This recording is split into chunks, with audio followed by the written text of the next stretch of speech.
अब तो संकत है, पूर्व पक्ष शंका कर रहा है। अदृष्ट वसात चेत, सूत्र बोलिए।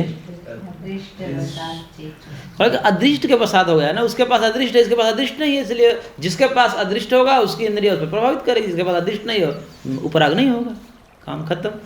तो जो है मुक्त और बद्ध का नियामक क्या है? अदृष्ट है।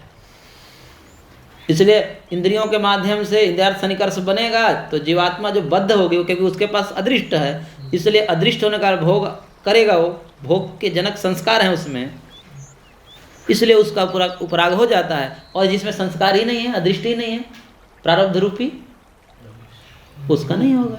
तो ये अदृष्ट ही नियामक बन जाएगा, इसलिए मुक्त आत्मा वही होता हुआ उस पर उपराग नहीं पड़ेगा, ऐसा पूर्व पक्ष कह रहा है। इति चेत, अदृष्ट मतलब संस्कार। हाँ, धर्माधर्म रूप अदृष्ट।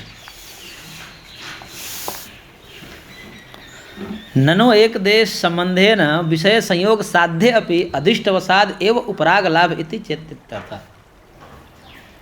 पूर्व पक्ष का है। चेत का मतलब उन्होंने अपने ही मुख से बोला है,